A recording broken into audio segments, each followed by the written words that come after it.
Morning students ਅੱਜ ਆਪਣਾ next day class ਦੇ ਵਿੱਚ ਜਿਵੇਂ ਕਿ ਗ੍ਰਾਮਰ ਕਲਾਸਿਸ ਦੇ ਟੌਪਿਕ ਕੰਟੀਨਿਊਲੀ ਆਪਾਂ ਕਵਰ ਕਰ ਰਹੇ ਹਾਂ ਤਾਂ ਅੱਜ ਆਪਾਂ ਨੈਕਸਟ ਟੌਪਿਕ ਸਟਾਰਟ ਕਰਨ ਜਾ ਰਹੇ ਹਾਂ active voice and passive voice. Active passive voice ਇੱਕ ਇਹੋ ਜਿਹਾ ਟੌਪਿਕ ਹੈ ਜਿਹਨੂੰ ਸਮਝਣ ਦੇ ਲਈ ਪੂਰੀ ਸੈਂਸ ਚਾਹੀਦੀ ਹੈ ਇੰਗਲਿਸ਼ ਦੀ।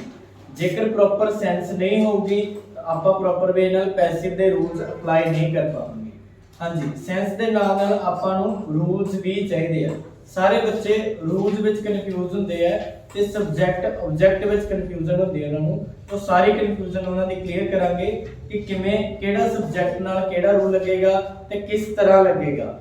ਠੀਕ ਹੈ, ਆਪਾਂ ਅੱਜ ਕਲਾਸ ਸਟਾਰਟ ਕਰਦੇ ਹਾਂ ਵਿਦ ਰੂਲਸ ਆਫ ਟੈਂਸ। ਆਪਣੇ ਕੋਲੇ 12 ਟੈਂਸ ਹੁੰਦੇ ਆ ਤੇ ਪੈਸਿਵ ਦੇ ਰੂਲ ਲਗਭਗ ਟੈਂਸਾਂ ਦੇ ਵਿੱਚੋਂ ਹੀ ਆਪਾਂ ਬਣਾਉਣੇ ਆ। ਜੇ ਤੁਸੀਂ ਇਸ ਟੈਕਨੀਕ ਨਾਲ ਆਪਣੇ ਟੈਂਸ ਲਰਨ ਕਰ ਲਓਗੇ ਤੇ ਰੂਲਸ ਲਰਨ ਕਰ ਲਓਗੇ ਤਾਂ ਤੁਹਾਨੂੰ ਦੁਬਾਰਾ ਇਹਨੂੰ ਐਫਰਟਸ ਕਰਨ ਦੀ ਲੋੜ ਨਹੀਂ ਪੈਣੀ। ਸੋ ਸਿੰਪਲੀ ਕੀ ਹੁੰਦਾ ਹੈਗਾ ਕਿ ਪੈਸਿਵ ਦੇ ਵਿੱਚ ਕੀ ਚੀਜ਼ ਹੈ। ਪੈਸਿਵ ਦੇ ਵਿੱਚ ਜਦੋਂ ਇੰਡੈਫੀਨਾਈਟ ਟੈਂਸ ਨੂੰ ਪੈਸਿਵ ਕਰਨਾ ਹੁੰਦਾ ਆਪਾਂ ਉਹਦੇ ਵਿੱਚ ਸਿੱਧੇ ਸਿੱਧੇ ਕੰਟੀਨਿਊਸ ਦੇ ਰੂਲ ਇੰਪਲੀਮੈਂਟ ਹੋ ਜਾਂਦੇ ਆ ਤੇ ਜਦੋਂ ਪਰਫੈਕਟ ਨੂੰ ਆਪਾਂ ਪੈਸਿਵ ਕਰਨਾ ਹੁੰਦਾ ਉਹਦੇ ਵਿੱਚ ਪਰਫੈਕਟ ਕੰਟੀਨਿਊਸ ਦੇ ਰੂਲ ਇੰਪਲੀਮੈਂਟ ਹੋ ਜਾਂਦੇ ਆ। ਇੱਕ ਸਿੰਪਲ ਜਿਹਾ ਮੈਥਡ ਹੈ indefinitely continuous ਤੇ perfectly perfect continuous। ਫਰਕ ਕੀ ਪੈ ਜਾਏਗਾ ਹੁਣ ਆਪਣੇ ਕੋਲੇ ਕੰਟੀਨਿਊਸ ਹੈ ਨਾ ਤਿੰਨ, ਇੱਧਰ ਵੀ ਤਿੰਨ ਕੰਟੀਨਿਊਸ ਹੈਗੇ ਆ। ਤੁਸੀਂ ਕੁਝ ਨਹੀਂ ਕਰਨਾਗਾ, ਸਿਰਫ ing ਨੂੰ ਹਟਾ ਕੇ ਉੱਥੇ ਥਰਡ ਫਾਰਮ ਕਰ ਦੇਣੀ ਸਾਰਿਆਂ ਦੇ ਵਿੱਚ। 6 ਦੇ 6 ਰੂਲ ਆਪਣੇ ing ਨੂੰ ਹਟਾ ਕੇ ਥਰਡ ਫਾਰਮ ਕਰ ਦੇਣੀ ਹੈ। ਤੁਹਾਡੇ ਸਾਰੇ ਰੂਲ ਪੈਸਿਵ ਦੇ ਤਿਆਰ ਹੋ ਗਏ। एक्टिव रूल इधर ले, पैसिव रूल इधर ले। ओमे आप इधर करांगे ing हटा के थर्ड फॉर्म लगा देंगे।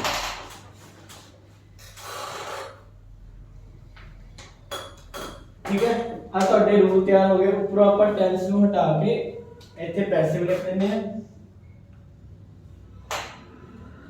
इधरों भी अपन ਇਹਨੂੰ हटा के पैसिव लिख देंगे। ਲਓ ਜੀ, ਤੁਹਾਡੇ 6 रूल कितने इजीली कवर हो गए। ਇਹਦੇ ਵਿੱਚ ਕੁਝ ਵੀ ਡਿਫਿਕਲਟ ਲੱਗਿਆ ਤਾਂ ਮੈਨੂੰ ਜ਼ਰੂਰ ਦੱਸੋ। ਸਿੰਪਲੀ ਜੇਕਰ ਵਰਬ ਦੀ ਫਸਟ ਫਾਰਮ ਜਾਂ ਡੂਡਲਸ ਲੱਗਿਆ ਹੋਇਆ ਹੈ ਇਜ਼ ਐਂਡ ਆਰ ਨਾਲ ਥਰਡ ਫਾਰਮ ਲਾ ਕੇ ਪੈਸਿਵ ਹੁੰਦਾ ਹੈ। ਸੈਕੰਡ ਫਾਰਮ ਲੱਗੀ ਹੈ ਤਾਂ ਵਾਸ ਵਰਬ ਨਾਲ ਥਰਡ ਫਾਰਮ ਲਗਾ ਕੇ ਪੈਸਿਵ ਹੁੰਦਾ ਹੈ। ਵਿਲ ਸ਼ੈਲ ਫਸਟ ਫਾਰਮ ਲੱਗੀ ਹੈ, ਵਿਲ ਸ਼ੈਲ ਨਾਲ ਬੀ ਲਗਾ ਕੇ ਥਰਡ ਫਾਰਮ ਲਗਾ ਕੇ ਪੈਸਿਵ ਹੋ ਜਾਏਗਾ। ਹੈਜ਼ ਹੈਵ ਨਾਲ ਥਰਡ ਫਾਰਮ ਲੱਗੀ ਹੈ ਤਾਂ ਹੈਜ਼ ਹੈਵ ਨਾਲ ਵਿਲ ਲਗਾ ਕੇ ਥਰਡ ਫਾਰਮ ਹੋ ਜਾਏਗੀ। had plus third form, had been plus third form, will shall have plus third form, will shall have been plus third form। so 6 ਦੇ 6 rules ਆਪਾਂ ਨੂੰ ਕੰਪਲੀਟਲੀ ਤੇ ਈਜ਼ੀਲੀ ਕਵਰ ਹੋ ਗਏ। ਕੀਤਾ ਕੀ ਆਪਾਂ ing ਨੂੰ ਹਟਾ ਕੇ ਥਰਡ ਫਾਰਮ ਕੀਤੀ ਹੈ, ਹੋਰ ਕੁਝ ਨਹੀਂ ਕੀਤਾ। ਕਲੀਅਰ, ਆਪਣੇ ਕੋਲੇ ਟੋਟਲ 12 ਟੈਂਸ ਹੁੰਦੇ ਆ। ਠੀਕ ਹੈ, 12 ਟੈਂਸ ਦੇ ਵਿੱਚੋਂ 4 ਟੈਂਸ ਇਹੋ ਜਿਹੇ ਹੁੰਦੇ ਆ ਜਿਨ੍ਹਾਂ ਦਾ ਆਪਾਂ ਪੈਸਿਵ ਬਣਾ ਹੀ ਨਹੀਂ ਸਕਦੇ। ठीक है, केड़े केड़े टेंस ਹੁੰਦੇ ਹੋ? ਇੱਕ ਤਾਂ future continuous tense. Future continuous note ਕਰ ਲਿਓ। ਫਿਊਚਰ ਕੰਟੀਨਿਊਸ ਟੈਂਸ ਦਾ ਨਹੀਂ ਬਣੇਗਾ।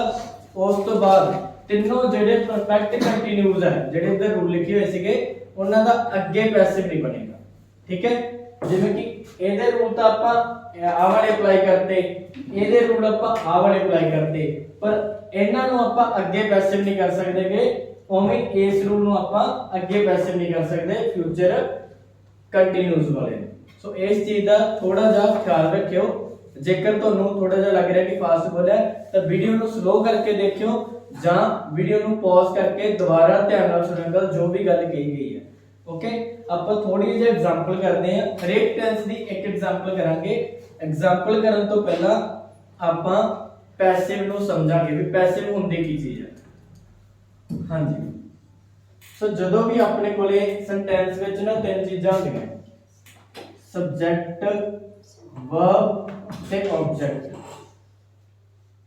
ਓਕੇ, ਸਬਜੈਕਟ, ਵਰਬ ਤੇ ਆਬਜੈਕਟ ਇਹਨੂੰ ਮੈਂ ਪੰਜਾਬੀ ਦੇ ਵਿੱਚ ਰਿਲੇਟ ਕਰੂੰਗਾ ਤਾਂ ਕਿ ਚੰਗੀ ਤਰ੍ਹਾਂ ਦਿਮਾਗ 'ਚ ਬੈਠ ਜਾਏਗਾ।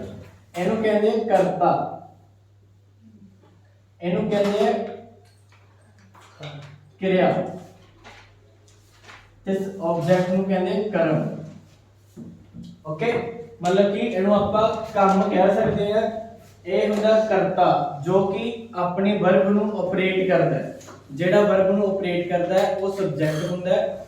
ਹੁਣ ਬਸ ਆਪਾਂ ਧਿਆਨ ਇਹੀ ਦੇਣਾ ਹੈ, ਜਦੋਂ ਵੀ ਪੈਸਿਵ ਤੇ ਐਕਟਿਵ ਨੂੰ ਪਹਿਚਾਨਣਾ ਹੈ, ਤੁਹਾਨੂੰ ਐਕਟਿਵ ਪੈਸਿਵ ਦੇ ਰੂਲਸ ਯਾਦ ਬਾਅਦ ਚ ਹੋਣਗੇ, ਪਹਿਲਾਂ ਤੁਸੀਂ ਉਹਨੂੰ ਆਇਡੈਂਟੀਫਾਈ ਕਰਨਾ ਸਿੱਖਣਾ ਹੈਗਾ ਕਿ ਇਹ ਟੈਂਸ ਜਿਹੜਾ ਤੁਸੀਂ ਕੁਝ ਵੀ ਪੜ੍ਹਦੇ ਹੋ, ਰੀਡਿੰਗ ਕਰਦੇ ਹੋ, ਰਾਈਟਿੰਗ ਕਰਦੇ ਹੋ, ਜਾਂ ਪੀਟੀ ਦੇ ਸਟੂਡੈਂਟ ਕਿੰਨੀਆਂ ਚੀਜ਼ਾਂ ਸੈਂਟੈਂਸ ਫਾਰਮੇਸ਼ਨ ਕਰਦੇ ਆ, ਤਾਂ ਸੈਂਟੈਂਸ ਨੂੰ ਪਹਿਚਾਨਣਾ ਸਿੱਖਣਾ ਹੈ ਕਿ ਇੱਥੇ ਸਬਜੈਕਟ ਕਿਹੜਾ ਹੈ, ਕੀ ਸਬਜੈਕਟ ਵਰਬ ਨੂੰ ਆਪਰੇਟ ਕਰ ਰਿਹਾ। ਜੇਕਰ ਤੁਸੀਂ ਉਹ ਚੀਜ਼ ਨੂੰ ਨੋਟ ਕਰਨ ਲੱਗ ਗਏ ਤਾਂ ਤੁਹਾਡੀ ਐਕਟਿਵ ਪੈਸਿਵ ਦੀ ਮਿਸਟੇਕ ਦਿਨ ਬ ਦਿਨ ਘਟਦੀ ਹੀ ਜਾਊਗੀ ਤੇ ਲਾਸਟ ਤੇ ਜਾ ਕੇ ਜ਼ੀਰੋ ਹੋ ਜਾਊਗੀ। ਕਿਸੇ ਨਾਲ ਮਰਜ਼ੀ ਪੰਗਾ ਲੈ ਲਓ ਗ੍ਰਾਮਰ ਦੇ ਵਿੱਚ ਵੀ ਆ ਮੇਰੇ ਬਰਾਬਰ ਬੈਠ, ਚਲੋ ਮੈਂ ਦੱਸਦਾ, ਕਿਸੇ ਨਾਲ ਮਰਜ਼ੀ ਤੁਸੀਂ ਉਹਨੂੰ ਚੈਲੰਜ ਕਰ ਸਕਦੇ ਹੋ ਵੀ ਆਹ ਸੈਂਟੈਂਸ ਐਕਟਿਵ ਨਹੀਂ ਪੈਸਿਵ ਹੈ, ਕਿਉਂਕਿ ਤੁਹਾਨੂੰ ਰੂਲ ਡੀਪਲੀ ਪਤਾ ਹੋਣਗੇ। ਠੀਕ ਹੈ, ਤੁਹਾਨੂੰ ਸਮਝ ਹੋਊਗੀ ਵੀ ਸਬਜੈਕਟ ਕੀ ਹੈ, ਆਬਜੈਕਟ ਕੀ ਹੈ। ਸੋ ਆਪਾਂ ਇਹਨੂੰ ਦੇਖੋ ਕਿਵੇਂ ਡੀਲ ਕਰਦੇ ਹਾਂ। ਕਹਿੰਦੇ ਜਿਹੜਾ ਤੁਹਾਡਾ ਕਰਤਾ ਹੈਗਾ ਸਬਜੈਕਟ ਹੈ, ਜੇਕਰ ਇਹ ਲੈਫਟ ਸਾਈਡ ਤੇ ਹੈ, ਲੈਫਟ ਸਾਈਡ ਸੈਂਟੈਂਸ ਦੀ ਆਹ ਵਾਲੀ ਹੁੰਦੀ ਹੈ। ਠੀਕ ਹੈ, ਆਪਾਂ ਇੰਗਲਿਸ਼ ਨੂੰ ਤੇ ਪੰਜਾਬੀ ਨੂੰ ਲੈਫਟ ਸਾਈਡ ਤੋਂ ਲਿਖਣਾ ਸਟਾਰਟ ਕਰਦੇ ਹਾਂ। ਜੇਕਰ ਤੁਹਾਡਾ ਸਬਜੈਕਟ ਲੈਫਟ ਸਾਈਡ ਤੇ ਹੈ ਤਾਂ ਸੈਂਟੈਂਸ ਤੇ ਤੁਹਾਡਾ ਐਕਟਿਵ ਵਾਲਾ ਰੂਲ ਅਪਲਾਈ ਹੋਏਗਾ, ਐਕਟਿਵ ਸੈਂਟੈਂਸ ਬਣੇਗਾ, ਕਿਉਂਕਿ ਜਿਹੜਾ ਵਰਬ ਨੂੰ ਆਪਰੇਟ ਕਰਦਾ ਹੈ ਉਹ ਖੱਬੇ ਪਾਸੇ ਬੈਠਾ ਹੈ। ਸਿੰਪਲ ਜਿਹਾ ਮੈਥਡ ਹੈ। ਐਗਜ਼ਾਮਪਲ ਕਰਦੇ ਹਾਂ ਇੱਕ ਆਪਾਂ, ਜਿਵੇਂ ਕਿ ਗਵਰਨਮੈਂਟ ਮੇਕਸ ਰੂਲਸ, ਸਰਕਾਰ ਨਿਯਮ ਬਣਾਉਂਦੀ ਹੈ। ਤੁਹਾਡਾ ਗਵਰਨਮੈਂਟ ਕੀ ਹੈ, ਸਬਜੈਕਟ ਕੰਮ ਕਰਨ ਵਾਲੀ ਹੈ। ਠੀਕ ਹੈ, अब मेक वर्ब आ गई ते रूल्स की आ गए कर्म। ठीक है, पर जदों की होगा कि ਤੁਹਾਡਾ ਜਿਹੜਾ ਸਬਜੈਕਟ ਹੈ, ਜਿਹੜਾ ਤੁਹਾਡਾ ਕਰਤਾ ਹੈ, ਇਹ ਲੈਫਟ ਸਾਈਡ ਦੀ ਬਜਾਏ ਰਾਈਟ ਸਾਈਡ ਤੇ ਹੋਊਗਾ ਤਾਂ ਉਹ ਸੈਂਟੈਂਸ ਤੇ ਤੁਹਾਡਾ ਪੈਸਿਵ ਰੂਲ ਇੰਪਲੀਮੈਂਟ ਹੋਊਗਾ, ਤੁਸੀਂ ਸੈਂਟੈਂਸ ਦੇ ਰੂਲ ਅਪਲਾਈ ਹੋਣਗੇ। ਪਰ ਜਦੋਂ ਤੁਹਾਡਾ ਕਰਤਾ ਮਤਲਬ ਕਿ ਸਬਜੈਕਟ ਰਾਈਟ ਸਾਈਡ ਤੇ ਬੈਠਾ ਹੋਇਆ ਸੈਂਟੈਂਸ ਦੀ ਤੇ ਵਰਬ ਨੂੰ ਕੋਈ ਹੋਰ ਹੀ ਬੰਦਾ ਆਪਰੇਟ ਕਰ ਰਿਹਾ ਹੈਗਾ, ਉਦੋਂ ਪੈਸਿਵ ਵਾਲੇ ਰੂਲ ਅਪਲਾਈ ਹੋਣਗੇ। ਤੁਹਾਨੂੰ ਇਹੀ ਕਨਫਿਊਜ਼ਨ ਹੈ ਵੀ ਇੱਥੇ ਐਕਟਿਵ ਦੇ ਰੂਲ ਲਗਾਈਏ ਕਿ ਪੈਸਿਵ ਦੇ ਰੂਲ ਲਗਾਈਏ।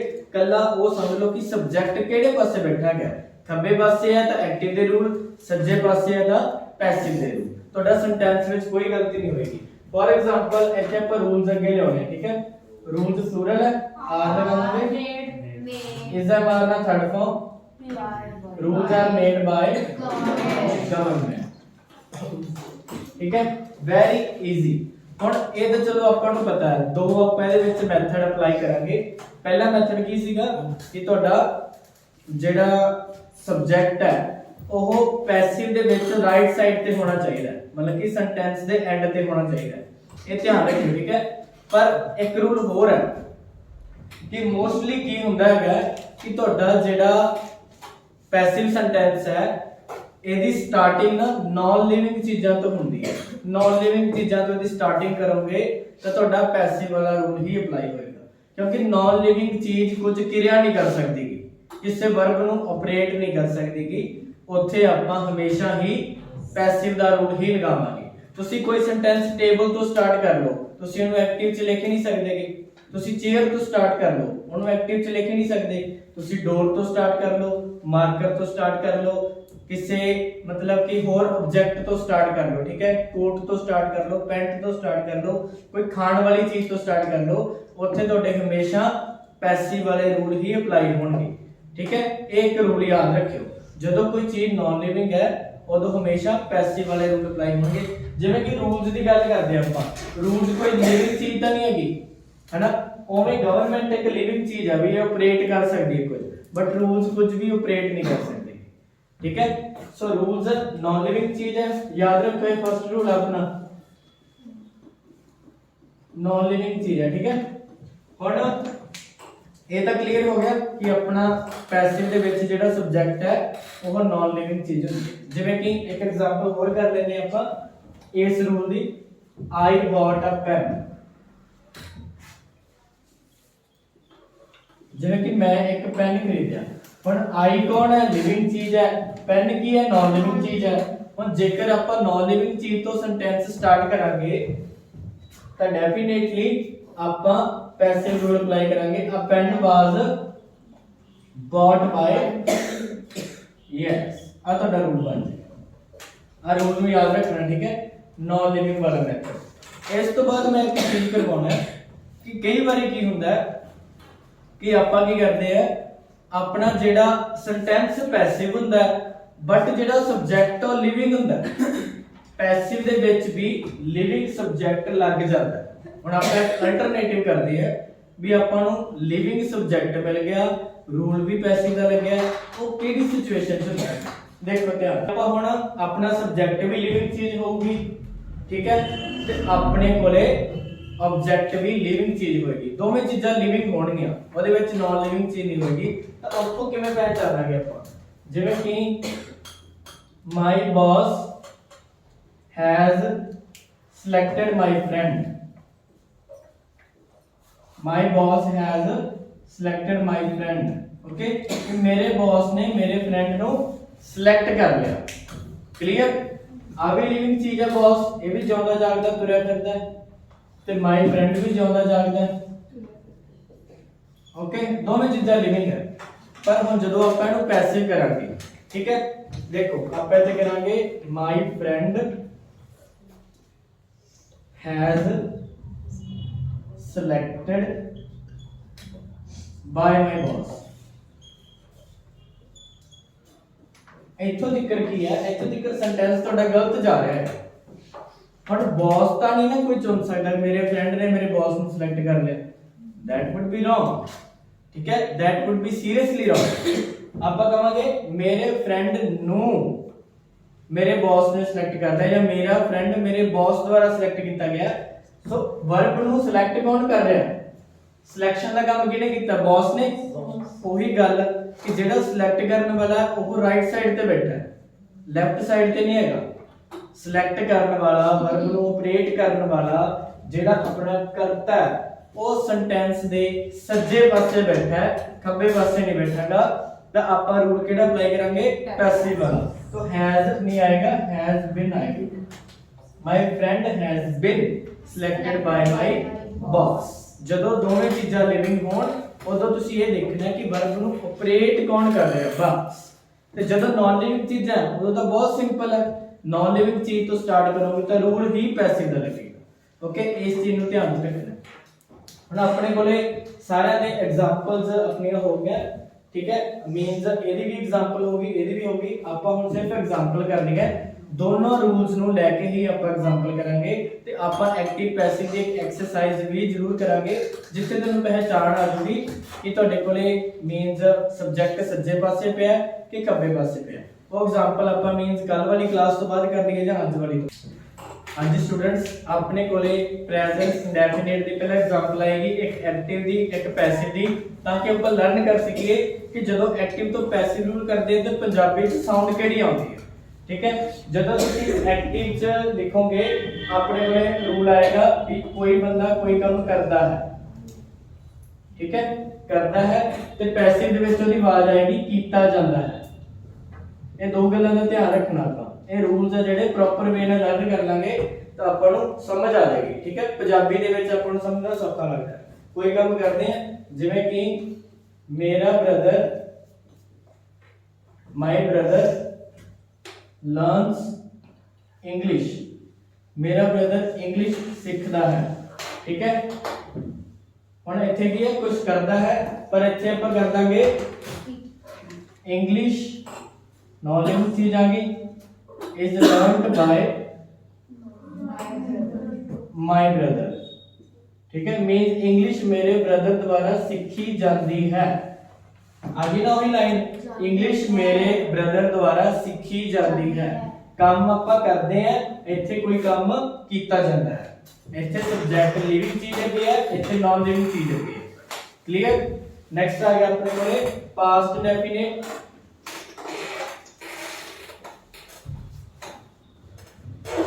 पास्ट डेफिनेट दे विच आपां कहांगे भी कोई काम कीता सी, किसी ने कुछ कीता सी, ठीक है। इत्थे आपां कहांगे भी कोई काम कीता गया सी, बस टोन उल्ट होनी है और कुछ नहीं। जिवें कि राहुल बॉट मैंगोस, राहुल ने मैंगोस खरीदे सी,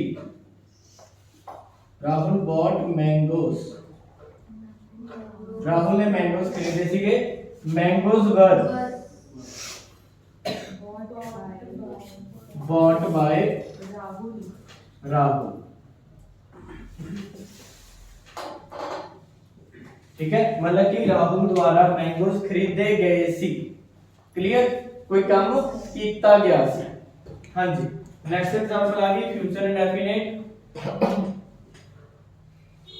फ्यूचर इंडेफिनिट दे विच ਆਪਾਂ ਜਦੋਂ ਕੋਈ ਕੰਮ ਕਰਾਂ, ਕੋਈ ਕੰਮ ਕਰਨਗੇ ਜਾਂ ਕਰਾਂਗੇ, ਠੀਕ ਹੈ, ਕੋਈ ਕੰਮ ਕਰਾਂਗੇ, ਇੱਥੇ ਕੋਈ ਕੰਮ ਕੀਤਾ ਜਾਵੇਗਾ। मतलब कि ਆਪਾਂ एग्जांपल लेने हैं कि ताज will wash his clothes। ताज अपने कपड़े वॉश करेगा। अब ऐसे कहेंगे clothes will be washed by Taj. Okay, हाँ जी, इथे मीन्स ताज कपड़े वॉश करेगा, ठीक है, ते कपड़े ताज द्वारा वॉश किए जाएंगे। ओके, नेक्स्ट एग्जांपल देखो कंटीन्यूअस, जिहदा पर रूल नहीं लिखा सीगा, प्रेजेंट कंटीन्यूअस। प्रेजेंट कंटीन्यूअस विच की चीज आएगी कि ਆਪਾਂ ਇਸ ਦਾ ਮਾਰਨਾ verb ਦੀ ਫਸਟ ਫਾਰਮ ਨਾਲ ਆਈਐਨਜੀ, ਇਹਦੇ ਵਿੱਚ ਆਪਾਂ ਕੋਈ ਕੰਮ ਕਰ ਰਿਹਾ ਹੈ, मतलब कि कोई कुछ कर ਰਿਹਾ ਹੈ, ठीक है, ਜਿਵੇਂ ਕਿ Sonia is making a drawing। Sonia drawing बना रही है, Sonia is making a drawing। ਇੱਥੇ ਆਪਾਂ ਪੈਸਿਵ ਜਾ ਕੇ ਕੀ ਕਹਾਂਗੇ, कोई काम कीता जा रहा है, ठीक है, आप कहेंगे a drawing is, सॉरी ਇਹਦਾ ਰੂਲ ਦੇਖ ਲਓ ਪਹਿਲਾਂ ਕੀ ਹੁੰਦਾ ਹੈ। ਇਹ ਆਪਣੇ ਜਿਹੜੇ 6 ਰੂਲ ਮੈਂ ਤੁਹਾਨੂੰ ਸਮਝਾਏ ਸੀਗੇ ਉਹਨਾਂ ਨਾਲ ਥੋੜਾ ਜਿਹਾ ਹਟ ਕੇ ਹੈ। ਰੂਲ ਕਿਵੇਂ ਇੰਪਲੀਮੈਂਟ ਹੋਏਗਾ ਦੇਖਿਓ ਕਿ ਜਦੋਂ ਤੁਹਾਨੂੰ ਇਸ ਦਾ ਮਾਰ ਨਾਲ ਫਸਟ ਫਾਰਮ ਦੀ ਆਈਐਨਜੀ ਦਿੱਤੀ ਹੋਈ ਹੈ, ਮੀਨਸ ਕੰਟੀਨਿਊਸ ਰੂਲ ਹੈ, ਤੁਸੀਂ ਕੀ ਕਰਨਾ ਹੈ, ਇਸ ਦਾ ਮਾਰ ਤੋਂ ਇਸ ਦਾ ਮਾਰ ਹੀ ਆ ਜਾਏਗਾ ਅਕੋਰਡਿੰਗ ਟੂ ਸਬਜੈਕਟ। ਇਸ ਦਾ ਮਾਰ ਤੋਂ ਇਸ ਦਾ ਮਾਰ ਆ ਗਿਆ। ਉਸ ਤੋਂ ਬਾਅਦ ਜਿਹੜੀ ਵਰਬ ਨਾਲ ਆਈਐਨਜੀ ਲੱਗੀ ਹੋਈ ਹੈ ਉਹਨੂੰ ਉਹਦੇ ਪੂਰੇ ਤੁਸੀਂ ਬੀ ਲਗਾ ਦੇਣਾ ਤਾਂ ਕੀ ਬਣ ਜਾਏਗਾ, ਬੀਨ। ਰਹਿ ਗਈ ਫਸਟ ਫਾਰਮ, ਇਹਨੂੰ ਫਿਰ ਆਪਾਂ ਫਿਕਸ ਰੂਲ ਦੇ ਅਕੋਰਡਿੰਗ ਥਰਡ ਫਾਰਮ ਲਗਾਏਗੇ। Okay, so this is the rule of passive। Sonia is making a drawing is being made by Sonia। yes, मतलब कि कोई काम किया जा रहा है, ਆਪਾਂ ਗੱਲ ਨਹੀਂ ਕਰਦੇ ਕਿ ਸਰਕਾਰ ਦੁਆਰਾ ਰੈਲੀਆਂ ਕੱਢੀਆਂ ਜਾ ਰਹੀਆਂ ਨੇ, are conducting rallies are being conducted by the political parties. Okay, ਜਾਂ ਕਹਿੰਦੇ ਵੀ ਸੜਕਾਂ ਬਣਾਈਆਂ ਜਾ ਰਹੀਆਂ ਨੇ, ਰੋਡਸ ਆਰ ਬੀਇੰਗ ਮੇਡ, ਕਿਹਦੇ ਦੁਆਰਾ ਬਣਾਈਆਂ ਜਾ ਰਹੀਆਂ ਜ਼ਰੂਰੀ ਨਹੀਂ ਦੱਸਣਾ ਆਪਾਂ, ਠੀਕ ਹੈ, मतलब कि ਸਫਾਈ ਕੀਤੀ ਜਾ ਰਹੀ ਹੈ, ਕਲੀਨਿੰਗ ਇਜ਼ ਬੀਇੰਗ ਡਨ, ਸਾਰਾ ਰੂਲ ਕਿਹਦੇ ਨਾਲ ਲੱਗਦਾ ਹੈ, ਕੀਤਾ ਜਾ ਰਿਹਾ ਹੈ। Okay, is am are being plus third form. ओवे अपना पास्ट कंटीन्यूअस का रूल आएगा भी कोई पर्सन कोई काम कर रहा सी, ठीक है, जिवें कि आप कहेंगे करम वाज लिसनिंग टू म्यूजिक। इत्थे ध्यान दियो, ठीक है, लिसनिंग टू म्यूजिक। और ਇੱਥੇ ਕੀ ਹੈ, ਵਰਬ ਦੇ ਨਾਲ ਟੂ ਲੱਗ ਗਿਆ ਨਾ, ਇਹ ਵਰਬ ਦੇ ਨਾਲ ਹੀ ਰਹੇਗਾ। ਕਿਵੇਂ ਬਣਾਵਾਂਗੇ ਆਪਾਂ, music is being listened to by Karam. ਜਦੋਂ ਕੋਈ sorry music was being listened to by Karam. ये चीज की है कि म्यूजिक करम द्वारा सुनिया जा रहा है। प्रेपोजिशन वर्ब का साथ नहीं छड्डी, जेडी लगी होगी लगेगी।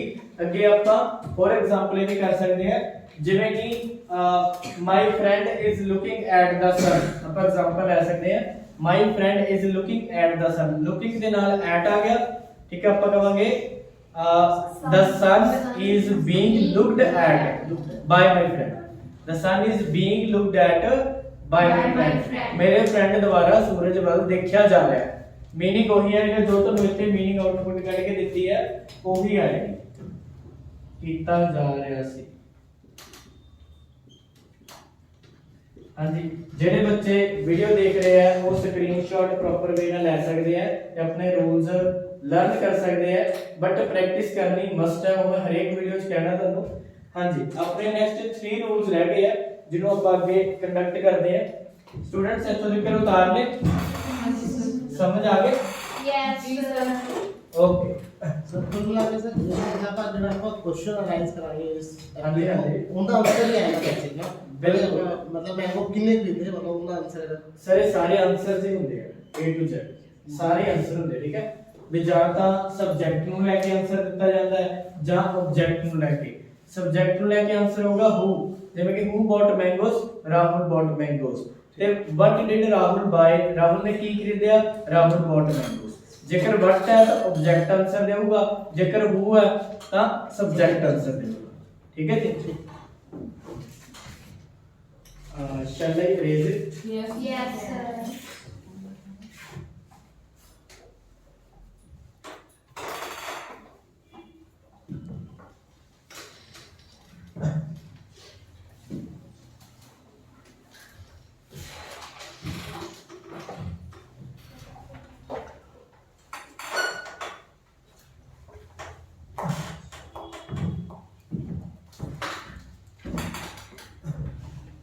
ਹਾਂਜੀ, ਅੱਗੇ ਆਪਣੇ ਕੋਲੇ ਰੂਲ ਆ ਗਿਆ ਪ੍ਰੈਜ਼ੈਂਟ ਪਰਫੈਕਟ ਦਾ, ਪਾਸਟ ਪਰਫੈਕਟ ਦਾ ਤੇ ਫਿਊਚਰ ਪਰਫੈਕਟ ਦਾ। ਓਕੇ, ਇਹਨਾਂ ਦੇ 3 ਰੂਲਸ ਰਹਿ ਗਏ ਆਪਣੇ। ਹਾਂਜੀ, ਐਕਟਿਵ ਦੇ ਵਿੱਚ ਜਦੋਂ ਆਪਾਂ ਗੱਲ ਕਰਦੇ ਆ ਜੀ ਤਾਂ ਆਪਣੇ ਪਰਫੈਕਟ ਦੀ ਆਉਟਪੁੱਟ ਆਉਂਦੀ ਹੈ ਕਿ ਕੋਈ ਕੰਮ ਆਪਾਂ ਕਰ ਚੁੱਕੇ ਹਾਂ, ਠੀਕ ਹੈ। ਜਿਵੇਂ ਕਿ ਕੋਈ ਜਾਣਾ ਕੁਝ ਕਰ ਚੁੱਕਾ ਹੈ। ਓਕੇ, ਤਾਂ ਪੈਸਿਵ ਜਾਏਗਾ ਕੀਤਾ ਜਾ ਚੁੱਕਾ ਹੈ, कोई काम किया जा चुका है। ओके,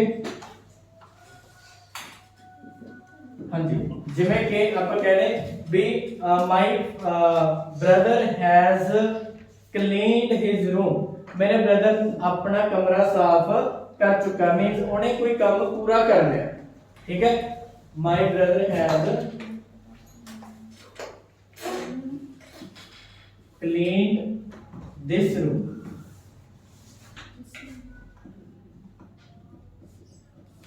मेरा ब्रदर काम पूरा मींस कमरा साफ कर चुका है।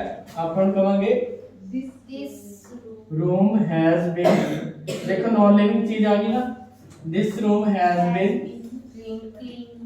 Cleaned by my brother. सर जे हिज रूम आऊगा फिर ਆਪਾਂ ਕੱਲਾ रूम ਹੀ ਯੂਜ਼ नहीं हिज रूम, फिर ਆਪਾਂ ਪਹਿਲਾਂ रूम ਲਗਾਵਾਂਗੇ ਕਿਉਂਕਿ ਨਾ ਤੁਸੀਂ ਸਬਜੈਕਟ ਤੋਂ ਪਹਿਲਾਂ ਪ੍ਰਨਾਉਨ ਨਹੀਂ ਲਗਾ ਸਕਦੇ। ਜਦੋਂ ਪ੍ਰਨਾਉਨ ਪਹਿਲਾ ਸਬਜੈਕਟ ਆਉਂਦਾ, ਪ੍ਰਨਾਉਨ ਦੀ ਵੈਲਿਊ ਬਾਅਦ ਚ ਪੈਂਦੀ ਹੈ, ਫਿਰ ਉਹ ਗਲਤ ਹੋ ਜਾਊਗਾ। ਹਾਂਜੀ, ਤਾਂ ਹੀ ਮੈਂ ਹਿਸ ਤੋਂ ਦਿਸ ਕਹਿੰਦਾ ਹੈ। ਪਾਸਟ ਪਰਫੈਕਟ ਵਿੱਚ ਕੋਈ ਕੰਮ ਕਰ ਚੁੱਕੇ ਸੀ, ਠੀਕ ਹੈ। ਇੱਥੇ ਆ ਜਾਊਗਾ ਕੀਤਾ ਜਾ ਚੁੱਕਾ ਸੀ।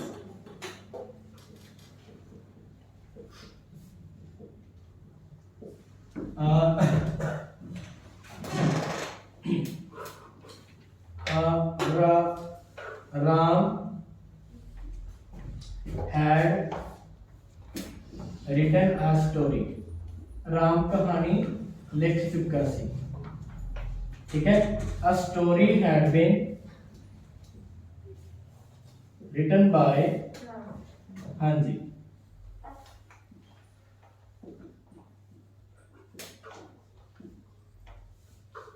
ओके, हाँ जी, ਇਹਦੀ ਇੱਕ ਐਗਜ਼ਾਮਪਲ ਹੋ ਗਈ। ਸੋ ਇਹਨਾਂ ਨੂੰ ਨੈਗੇਟਿਵ ਤਾਂ ਜਿਵੇਂ ਆਪਾਂ ਐਕਟਿਵ ਵਾਲੇ ਨੈਗੇਟਿਵ ਕਰਦੇ ਹਾਂ ਤਾਂ ਨਾਟ ਦੀ ਜਗ੍ਹਾ ਹੈਲਪਿੰਗ ਵਰਬ ਤੋਂ ਬਾਅਦ ਹੀ ਰਹੇਗੀ, ਇਹ ਗੱਲ ਯਾਦ ਰੱਖਿਓ, ਠੀਕ ਹੈ।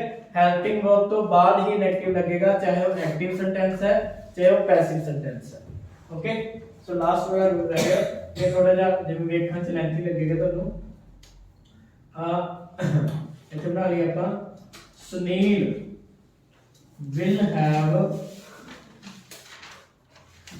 will have conducted a meeting, Sunil ने मीटिंग कंडक्ट ਕੀਤੀ ਹੋਵੇਗੀ ਕਰਤੀ ਹੋਵੇਗੀ ਨਾ कोई काम ਕੀਤਾ ਜਾ ਚੁੱਕਾ ਹੋਵੇਗਾ ठीक है ਇੱਥੇ ਆਏਗਾ सॉरी ਕੀਤਾ ਹੋਵੇਗਾ कोई काम सॉरी कर चुका होवेगा सुनील कोई काम कर चुका होवेगा ਇੱਥੇ ਕੀਤਾ ਜਾ ਚੁੱਕਾ ਹੋਵੇਗਾ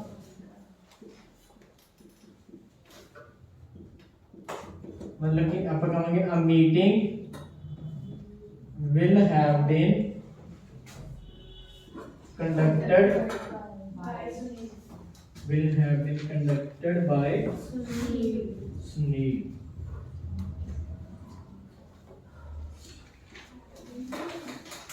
हाँ जी सो स्टूडेंट्स आपने 8 ਦੇ 8 रूल विद एग्जांपल्स पैसिव ਦੇ कवर हो चुके हैं ਇਹ ਰੂਲਸ ਨੂੰ ਧਿਆਨ ਨਾਲ ਕਰਨਾ ਹੈ ਤੁਸੀਂ ਜਸਟ ਕੀ ਕਰਨਾ ਹੈ ਕੁਝ ਵੀ ਪੜ੍ਹਦੇ ਹੋ ਇੰਗਲਿਸ਼ ਵਿੱਚ ਪਹਿਚਾਨਣ ਦੀ ਕੋਸ਼ਿਸ਼ ਕਰਨੀ ਹੈ ਜਦੋਂ ਕਿਸੇ ਨੂੰ ਰੈਕੋਗਨਾਈਜ਼ ਕਰਨ ਦੀ ਕੋਸ਼ਿਸ਼ ਕਰਦੇ ਆ ਚੀਜ਼ ਉਦੋਂ ਹੀ ਆਉਂਦੀ ਹੈ ਇਹ ਨਹੀਂ ਕਲਾਸ ਲਗਾ ਲਈ ਡਿਊਟੀ ਖਤਮ ਹੋ ਗਈ ਅਸੀਂ 30 ਮਿੰਟ ਬੈਠ ਗਏ ਦੈਟਸ ਇਟ ਪ੍ਰੋਪਰ ਵੇ ਨਾਲ ਇਹਨੂੰ ਪ੍ਰੈਕਟਿਸ ਕਰਨਾ ਤੇ ਰੈਕੋਗਨਾਈਜ਼ ਕਰਨਾ प्लस यूज करना जेकर ਇਹਨੂੰ ਲੰਬੇ ਸਮੇਂ ਤੱਕ ਆਪਣੇ ਨਾਲ ਰੱਖਣਾ ਚਾਹੁੰਦੇ ਹੋ ਤੇ ਤੁਹਾਨੂੰ ਵੀ ਪਤਾ ਵੀ ਇੰਗਲਿਸ਼ ਦੀ ਵੈਲਿਊ ਕਿੰਨੀ ਹੈ ਇਹ ਨਹੀਂ ਇੱਕ ਪੀਟੀ ਦਾ ਐਗਜ਼ਾਮ ਤੇ ਅਰਸ ਦਾ ਐਗਜ਼ਾਮ ਕਲੀਅਰ ਕਰਕੇ ਤੁਸੀਂ ਇੱਕ ਲੀਗਲ ਸਪੀਕਰ ਬਣ ਚੁੱਕੇ ਹੋ ਜਾਂ ਇੱਕ ਵੈਲਿਡ ਸਪੀਕਰ ਬਣ ਚੁੱਕੇ ਹੋ ਇਹਦੀ ਪ੍ਰੈਕਟਿਸ ਐਂਡ ਤੱਕ ਨਹੀਂ ਖਤਮ ਹੁੰਦੀ ਤੁਸੀਂ ਫੋਰਨ ਕੰਟਰੀ ਜਾਓਗੇ ਉੱਥੇ ਵੀ ਆਬਸਟੈਕਲਸ ਫੇਸ ਕਰਨੀਆਂ ਪੈਣਗੀਆਂ ਤੇ ਤੁਸੀਂ ਜੇਕਰ ਇੱਥੇ ਰਹੋਗੇ ਇੱਥੇ ਵੀ ਤੁਸੀਂ ਆਉਣ ਵਾਲੇ ਸਾਲਾਂ ਦੇ ਵਿੱਚ ਵਿਦਆਊਟ ਇੰਗਲਿਸ਼ ਸਪੀਕਿੰਗ ਤੁਹਾਨੂੰ ਕਿਸੇ ਨੇ ਪੰਜਾਬੀ ਦੇ ਟੀਚਰ ਦੀ ਵੀ ਜੌਬ ਨਹੀਂ ਦੇਣੀ ये गल याद रखो हाँ जी तो अपने एक लास्ट रूल रह गया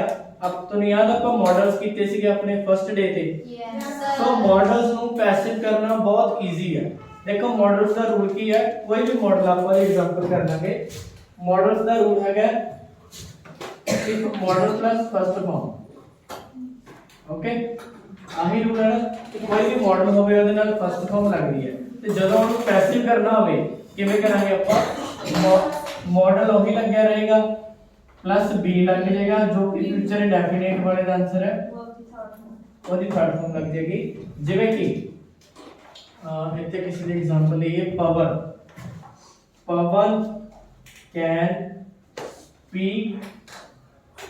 पवन can speak Spanish Pawan Spanish भाषा बोल सकता है स्पेनिश ਨੂੰ ਅੱਗੇ ਲਿਆਵਾਂਗੇ नॉन लिविंग चीज आ गई can be spoken by power so कोई भी मॉडल होवे ਉੱਥੇ ਇਹੀ ਰੂਲ ਲੱਗ ਜਾਏਗਾ ओके एक लास्ट ਤੇ ਫਾਈਨਲ ਰੂਲ ਰਹਿ ਗਿਆ ਪੈਸਿਵ ਦਾ ਜੋ ਕਿ ਬਹੁਤ ਇੰਪੋਰਟੈਂਟ ਹੈ ਆਪਣੇ ਕੋਲੇ ਨਾ ਮੋਸਟਲੀ ਦੋ ਤਰ੍ਹਾਂ ਦੀਆਂ ਵਰਬਸ ਹੁੰਦੀਆਂ ਇੱਕ ਵਰਬ ਹੁੰਦੀ ਹੈ ਟ੍ਰਾਂਜ਼ਿਟਿਵ ਯਾਦ ਰੱਖਿਓ ਠੀਕ ਹੈ ਇੱਕ ਹੁੰਦੀ ਹੈ ਟ੍ਰਾਂਜ਼ਿਟਿਵ एक ਹੁੰਦੀ ਹੈ ਇੰਟ੍ਰਾਂਜ਼ਿਟਿਵ